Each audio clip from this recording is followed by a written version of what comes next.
Mi nombre es Sebastián Januszewski, yo soy licenciado en Ciencias de la Educación de acá de la Universidad de Buenos Aires. Soy docente de Teoría y Política Educacional en la Facultad de Derecho y trabajo con estadísticas universitarias acá en la Secretaría de Asuntos Académicos del Rectorado de la Universidad de Buenos Aires. El título de la presentación es 40 años de democracia, la recuperación de la educación desde 1983. El retorno a la democracia significó en materia educativa la progresiva recomposición de uno de los espacios que había sido afectado por la dictadura para disciplinar y controlar la sociedad, que es el tejido socioeducativo. En este sentido, las políticas tendieron paulatinamente, desde 1983 en adelante, a tratar de retomar algunos o retornar algunos valores y algunos componentes perdidos que habían sido tradicionales dentro del sistema educativo.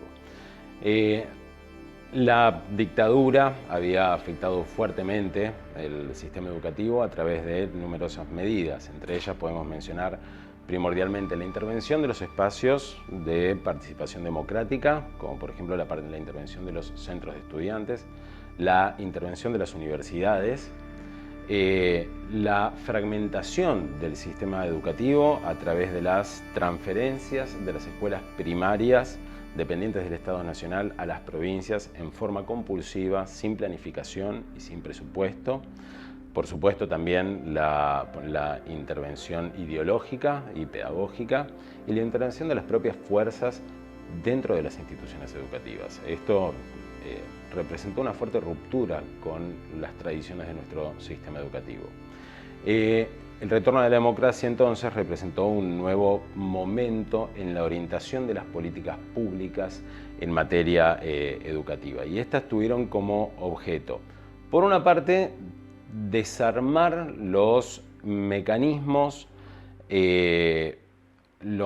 autoritarios tanto al interior del Estado y restablecer el Estado de Derecho. Y por otra parte, desmontar el sistema, podríamos llamar el sistema elitista, en el cual las clases más postergadas estaban claramente subrepresentadas. Los esfuerzos llevados adelante por el gobierno del doctor Alfonsín desde 1983 se centraban alrededor de tres grandes principios, podríamos decir, de tres grandes principios educativos. El primero de los principios fue establecer la educación como, podríamos decir, como un reconocimiento de un bien, de un derecho social, como un componente necesario para la prosperidad de la nación. En segundo lugar, restablecer los principios de libertad, tolerancia y pluralismo. Y en tercer lugar, restablecer el papel indelegable del Estado en materia educativa con la participación del pueblo, que eventualmente es su legítimo protagonista. Tal vez dos políticas podemos recuperar de este periodo. La primera de las políticas, y tal vez una de las más importantes, fue la convocatoria al Segundo Congreso Pedagógico en 1984, a 100 años de la sanción de la Ley 1420, que se había sancionado en 1884 y había establecido las bases de nuestro sistema educativo en ese momento de surgimiento del Estado Nacional. Y eso sentó las bases de una educación básica, gratuita, común, obligatoria y laica. Esto no fue solamente restablecer el espacio de discusión, sino además que vuelva a aparecer dentro de la sociedad un espacio de discusión sustantivo en materia educativa con la participación de los diferentes actores del sistema. Cabe mencionar, muy importante, que la convocatoria al Segundo Congreso Pedagógico contó con el acuerdo unánime de los representantes de ambas cámaras. Y esto también sucedió con la segunda política, que tal vez es una de las más importantes del periodo, que fue la normalización universitaria. La normalización de las universidades se da por un decreto de necesidad y urgencia, y ese decreto de necesidad y urgencia posteriormente es ratificado nuevamente por unanimidad de los representantes de ambas cámaras. Las universidades habían sido intervenidas, se habían suspendido los estatutos, se habían suspendido sus órganos de gobierno, se había suspendido su autonomía y el principio de cogobierno, además de las persecuciones ideológicas y de las persecuciones políticas que había hecho la dictadura, tanto a docentes como no docentes, atentando en contra de principios básicos constitutivos de la Universidad Argentina, como por ejemplo el principio de libertad de cátedra, lo cual había tenido además como un efecto secundario la huida o el exilio de numerosos intelectuales muy importantes dentro de las universidades. Entre otras medidas que desarrolló el doctor Alfonsín en el proceso de normalización universitaria, una que se puede mencionar es la puesta en vigencia nuevamente de los estatutos que regían al 29 de julio de 1966, la posibilidad de impugnar los concursos docentes que se habían llevado adelante durante la dictadura, la designación de rectores y de decanos normalizadores y la recomposición del principio de gobierno, de cogobierno, de los órganos de gobierno de las instituciones, de las universidades y el principio de autonomía, que años más tarde, en 1994, sería elevado a jerarquía constitucional, en la reforma constitucional de 1994. Junto con estas medidas también puede mencionarse las medidas que desarrolló adelante el doctor Alfonsín para reincorporar a aquellos docentes que habían sido excluidos de las universidades mediante la sustanciación de nuevos concursos docentes. En el marco de estas políticas también se puede mencionar, y también es importante mencionar, aquellas políticas que tendieron a la ampliación de las oportunidades educativas en el marco de esa configuración del derecho a la educación como un derecho social, ¿sí? Estas políticas las podríamos agrupar o podríamos mencionar dos grandes políticas. La primera es la eliminación de los mecanismos de restricción del acceso a la educación, como es la eliminación de los exámenes de ingreso tanto para el secundario como para la universidad, y la eliminación de los aranceles universitarios. Y en segundo lugar, también dentro de estas políticas de expansión y ampliación de oportunidades educativas, una que podemos mencionar es la creación de establecimientos educativos que entre 1983 y 1986 aumentaron en un 15%, y el plan de alfabetización llevado adelante entre 1985 y 1989. Esta ampliación de las oportunidades educativas tuvo un impacto que podemos ver en las cifras. De aproximadamente 400.000 estudiantes universitarios que había en 1985 se pasa a 700.000 estudiantes universitarios en 1989.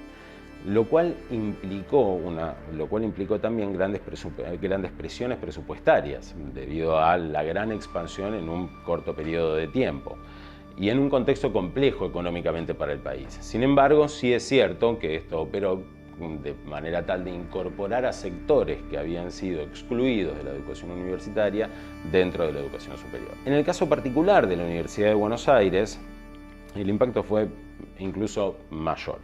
En 1982 apenas había unos 13.000 estudiantes, para 1987 ya había unos 50.000 estudiantes y para 1992 la Universidad de Buenos Aires ya tenía 170.000 estudiantes. En 1985 se crea el ciclo básico común y el ciclo básico común conlleva la revisión de todos los planes de estudio. Y en 1986 se crea el programa de educación a distancia UBA 21, el cual permitía a los estudiantes de nivel secundario cursar las materias en modalidad de distancia del ciclo básico común, que iba a quedar configurado como el primer año de todas las carreras. y el cual es también hoy el primer año de todas las carreras. En otros casos también se crearon nuevas carreras, como la carrera de diseño industrial y la carrera de diseño gráfico dentro de la Facultad de Arquitectura, hoy la Facultad de Arquitectura, Diseño y Urbanismo. Se creó la carrera de edición en la Facultad de Filosofía y Letras. Se creó en 1985 la Facultad de Psicología y en 1988 la Facultad de Ciencias Sociales. Los gobiernos democráticos posteriores al gobierno de Alfonsín ubicaron los ejes de discusión en materia educativa con diferentes bemoles y con diferentes perspectivas. En la década de los 90, los principios neoliberales que operaban en esa década no excluyeron a la educación. Las tres grandes leyes que podemos mencionar en ese momento que configuraron el sistema educativo, que son la Ley de Transferencias, la Ley 24049 de 1992, la Ley Federal de Educación, la Ley 24195 de 1993 y la Ley de Educación Superior, la Ley 24521 de 1995, tendieron a ubicar al Estado Nacional en un lugar secundario o subsidiario en materia educativa, delegando la tarea educativa en otros actores, primordialmente en las provincias y en el privado, lo cual incrementó la fragmentación del sistema educativo. Todas estas medidas fueron resistidas por la comunidad educativa y tal vez de la década de los 90 uno de los mayores exponentes de esta resistencia fue la Carpa Blanca. La Carpa Blanca de fines de la década de los 90, que fue una carpa ubicada frente al Congreso por docentes en reclamo de mejoras salariales. En materia universitaria, la Ley de Educación Superior introdujo muchos mecanismos propios de la lógica de la década, como por ejemplo la posibilidad para las universidades de establecer aranceles, también el control por parte del Poder Ejecutivo de ciertas cuestiones propias de las universidades, como por ejemplo el control de los estatutos de las universidades y la introducción de mecanismos de evaluación y acreditación llevados adelante por organismos externos. Y todas estas medidas fueron fuertemente discutidas, incluso en instancias judiciales, por las universidades. Sin embargo, en este periodo es conveniente también retomar lo que fue la Reforma Constitucional de 1994. La Reforma Constitucional de 1994 representó un avance significativo en materia de devolver el rol central y principal del Estado en materia educativa. La inclusión del inciso 19 del artículo 75 de la Constitución Nacional durante la reforma de 1994 de la Constitución sentó dos grandes elementos de nuestro sistema. El primero de los elementos fue que elevó a jerarquía constitucional la autonomía y la autarquía de las universidades nacionales. Y el segundo de los elementos es que le dio al Congreso la potestad de sancionar leyes de organización y de base que tenían que tener dos cuestiones muy significativas. La primera es la responsabilidad indelegable del Estado en materia educativa y la segunda es en los principios de gratuidad y equidad. Y es muy importante esta reforma porque lo que significaba era que cualquier ley de educación posterior no podría ubicar al Estado en este rol subsidiario delegando la tarea educativa en otros actores. Esta reforma es la que sería luego el marco para las leyes posteriores. Luego de la crisis del 2001, se intentó devolver de alguna manera o volver a tener discusiones sustantivas y políticas en materia educativa. Estas discusiones sustantivas y políticas iban justamente en contracara de lo que habían sido las discusiones en materia educativa de la década del 90, que habían sido discusiones más dominadas por lógicas técnicas y economicistas, alejadas de una discusión realmente política, ¿sí? Se sanciona durante la primera década, durante los primeros años de este siglo, se sancionan varias leyes que son leyes muy significativas dentro de nuestro sistema. Podríamos mencionar entre ellas la Ley de Educación Técnico-Profesional, es decir, que se vuelve a discutir en materia de educación técnica, la Ley de Educación Sexual Integral, la Ley de Financiamiento Educativo y la actualmente vigente, la Ley de Educación Nacional. Si bien